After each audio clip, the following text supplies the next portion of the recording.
तो जिंदगी भर रोएगा। जी के चरणों में नमोस्तु नमोस्तु। महर्षि जब अपन तत्व सूत्र कोई लोग मंगलाचरण के रूप में उल्टा बोलते हैं तो उसमें क्या पाप लगता है? अच्छा ठीक। कुछ बच्चों को उल्टा पाठ करना भी सिखाया है। आप लोगों को ध्यान देना, एक कोई ग्रंथ हो, रमोकाल मंत्र हो, तो उसको यदि उल्टा पढ़ते हैं तो उसमें ऐसा लगता है कि दोष लगता है, मगर हमारे 3 प्रकार की विधाएं तरीके पाठ करने की। क्रमशः करेंगे तो अनुकूल भी क्रम कहलाता है, और यदि उल्टा करेंगे तो पश्चात अनुकूल भी कहलाता है, और आगे पीछे करते तो अनुकूल भी कहलाता है। इसलिए उसका निषेध नहीं, और विनय में कमी नहीं होना चाहिए। विनय का ध्यान रखो। कई बच्चे झूठे को पढ़ते रहते हैं, कोई झूठे भोजन आदि के हाथ होते, सही धोते नहीं, शुद्धि नहीं करते, इसके माध्यम से दोष लग सकता है। शिवरात्रि लोगों पत्रिका में लिखा शिविर की में कि भोजन के बाद शंका समाधान होगा, सभा के रास्ते बाहर आता है। आप लोग या तो प्रमाण करते या आ नहीं पाते हो।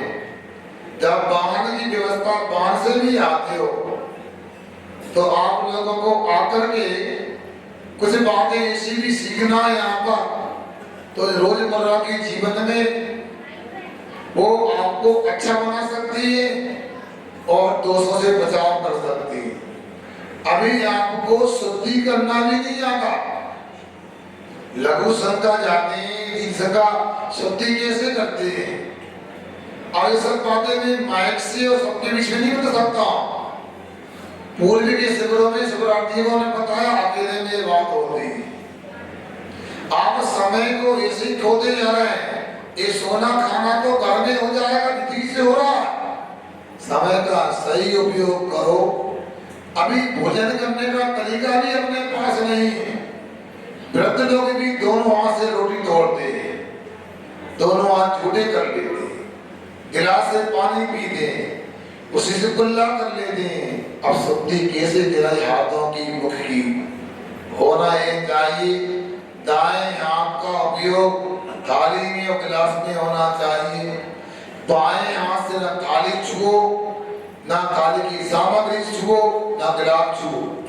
जब गिलास में पानी खत्म हो जाए, दाएं हाथ से जग से पानी उठाओ और गिलास में भरो, पियो।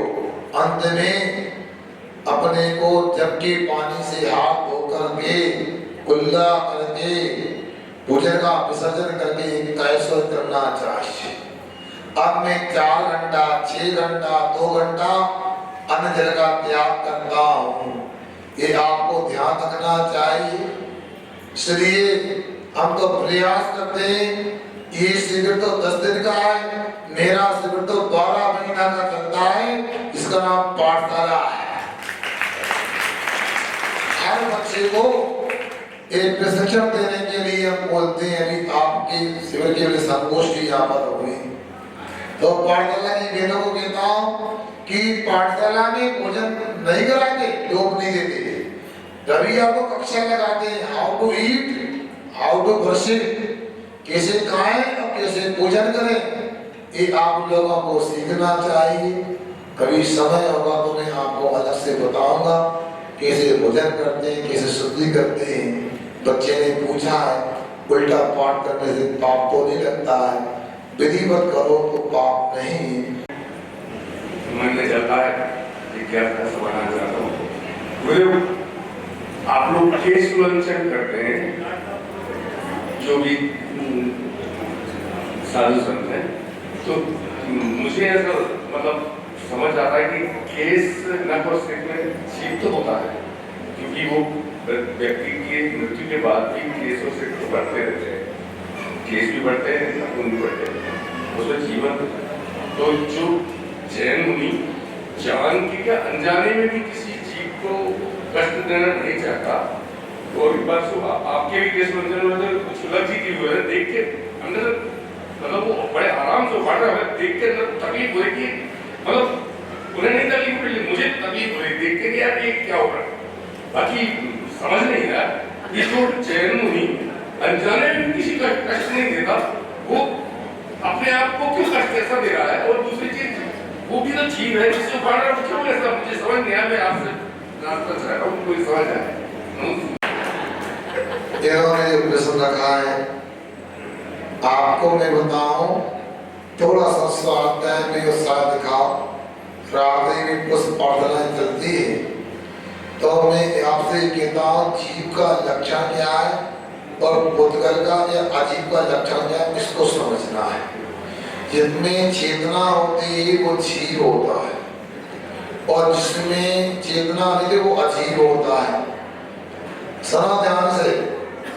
अब आपने नाखून की और बालों की बात कही, जहां उसमें अपने को दुख का अनुभव होता है, वहां तो उसको हम जीव मान सकते हैं, जीव के प्रति से मान सकते हैं। मगर जब बात टूटने पर, काटने पर दुख का अनुभव नहीं होता है, तो वो उसको जीव नहीं मान सकते। आपने हमारी बात तो कह दी, आपके चंदन जी के केस में चल रहे थे, या कैसे आराम से कर रहे थे। आप भी तो कटिंग कराते हैं, कटिंग कराने में कष्ट होता है क्या? आप भी नाखून काटते हैं, कष्ट होता है क्या?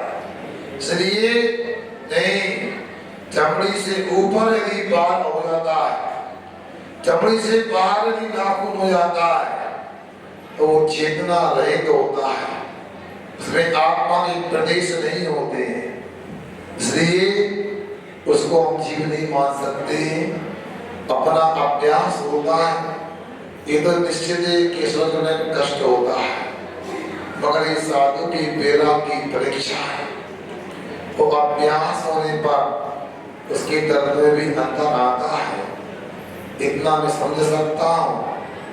जरा समझना हो तो केसर करने के भाव बना तो बता देंगे आपको।